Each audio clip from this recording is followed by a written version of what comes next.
Hello, welcome. It's Nick again. We're going to do another quick tutorial, 10-15 minutes I guess.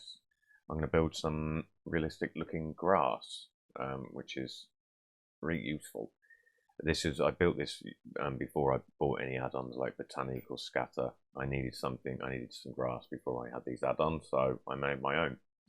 Admittedly, when I did it with this tutorial a few years back, the grass wasn't the best. So this time around I'm going to make it much better, and we're gonna do this together right now.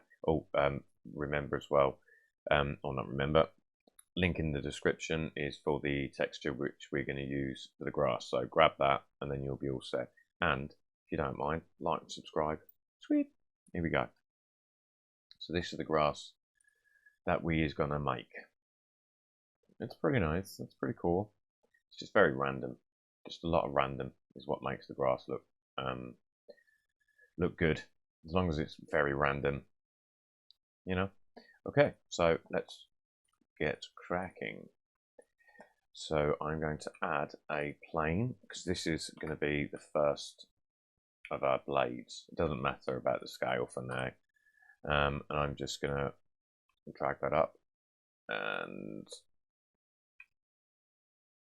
just going up and just scaling each time. And what I should have been doing is, if you were above as well with the top view, I'd rotate them a little bit each time, just to give it a bit of variation. And we'll make it 4 sections. So again, just scale it a little bit.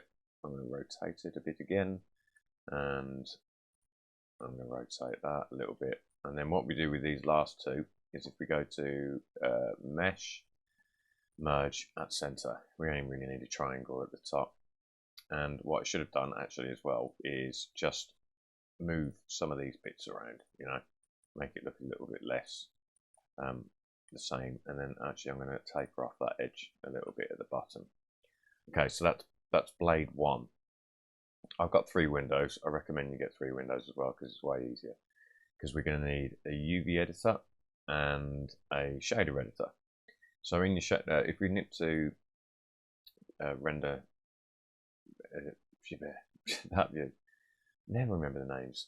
Click new and Shift A, texture, image texture,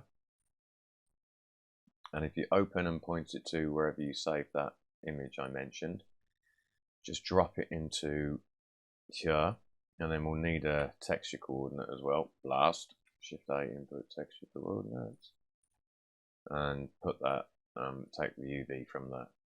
Okay, and then this one we're in UV editor. If you tab into edit mode, select the lot, make sure this button is selected, and press U twice, just unwraps it, and that looks like it needs to be rotated that way.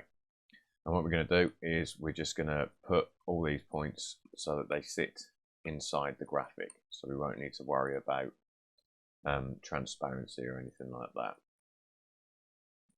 And you can just scale them, move them about, and just cover as much of it as you can, I guess, as long as you can't see any of the ghastly alpha channel.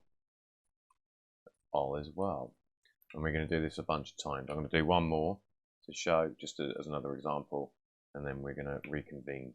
So there we go. We have our first blade of grass.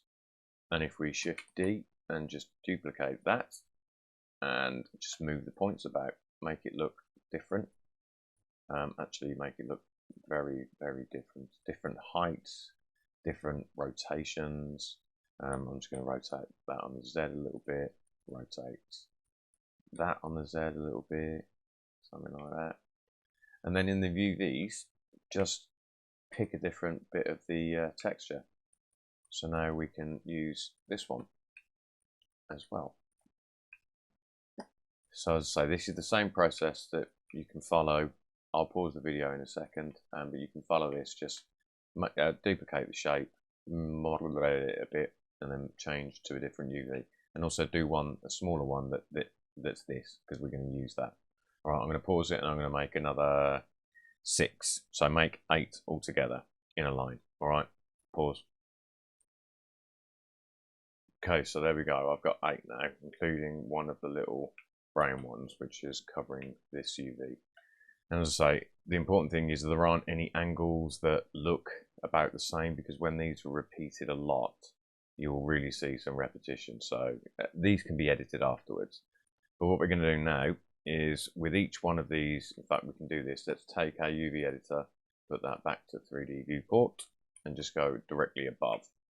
And start rotating these from above and just placing them in a kind of clump. And we're going to sort out the origin in a moment. But for now, we're just making a nice, tidy clump of grass right here. There we are, love it. And leave a little bit of space so that when we add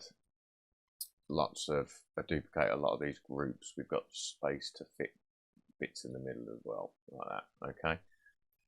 I think that looks all right. Okay, and then so if you do these and then Control J, that will join them all together.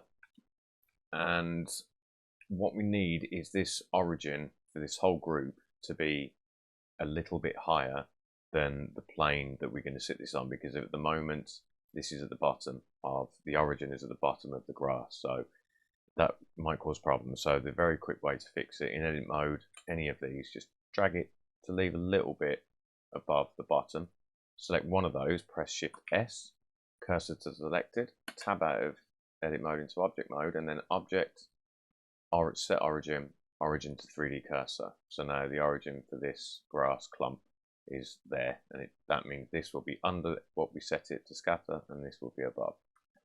Okay. Did I join the brown one? Yeah, we've only got one brown one in that clump. That's good. Okay, so now I'm just going to, the Shift D will do it, because these are all going to be joined again in a minute. And I'm just shoveling them about. I might scale it down every now and then as well, because there's so few faces with this grass. It's not exactly going to take up a huge amount of memory. Maybe 4 or 5 times. Let's have a look. Yeah, it looks like a grass clump. Okay, so now we need something to scatter. Oh, first off, sorry, we need to join all this. That's what I've done wrong. We need to do that geometry thing again. Right, once we've made all of those, select all of them, shift select one of them, and then Control J. I think actually the geometry is still in the place where I told it to be. Okay, so now we want to scatter it. Let's just bring this up a bit. So Shift A, Mesh Plane, and in your menu, press N if it's not there.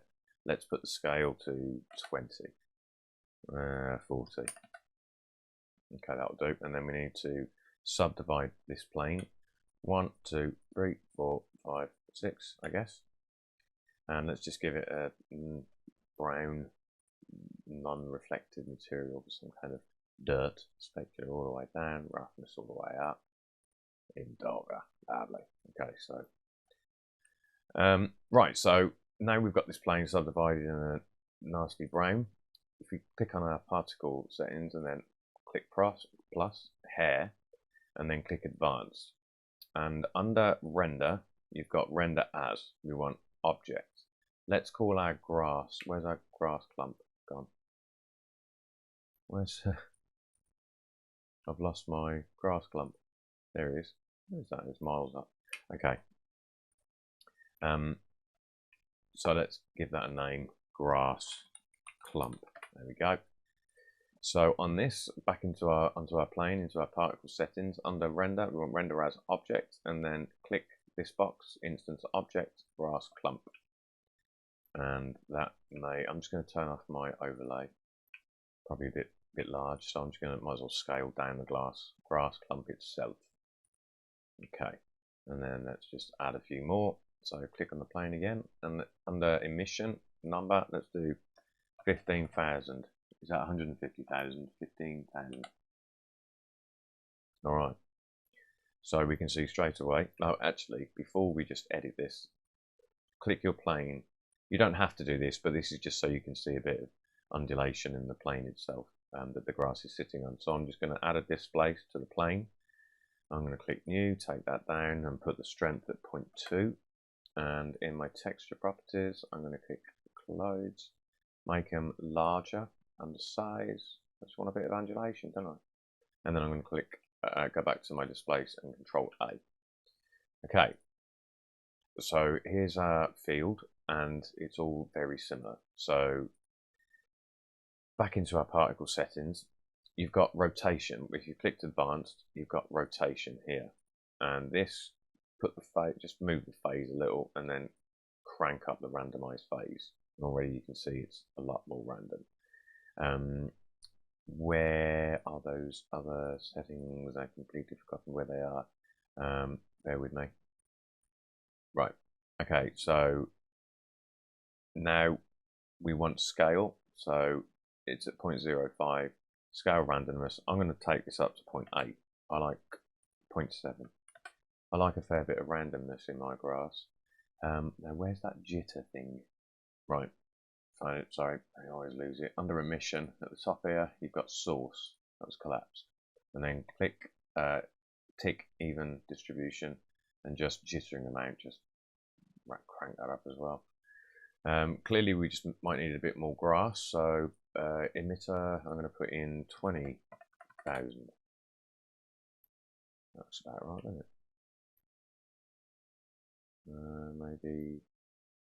Maybe more. 25. 1, 2, 3. Is that 250? Yeah. That will probably crash my computer. All right, 30,000. Okay. So that's pretty much it in a nutshell. As I say, if you want more randomness, because these are going on the normal direction. Well, pretty much normal direction. Might be a bit too shiny, so I've just clicked on the grass clump. I'm just going to bring the roughness up a bit more, the specular down. Oh, that's what I didn't do. For this texture, I've completely forgotten. So what you can do if you're unhappy with the color is Shift A in your shader editor, and then under color you've got hue saturation. Drop that in the middle, and if you Shift left click the hue, you can make it more green, make it more autumny, or dead. So I'd like it a bit more green, maybe a little bit less saturated, and a little darker, not that dark. Yeah, that's about right. So there you are. All done in less than 15 minutes. Sick. All right. Yeah, as I say, the more, if we only did 8 individual grass blades, if you did 20, and then there'd be even more randomness basically. So yeah, that should be enough for you to get some grass without add-ons. All right, sweet. I've been Nick, you've been you. I'll see you in the next one. Later.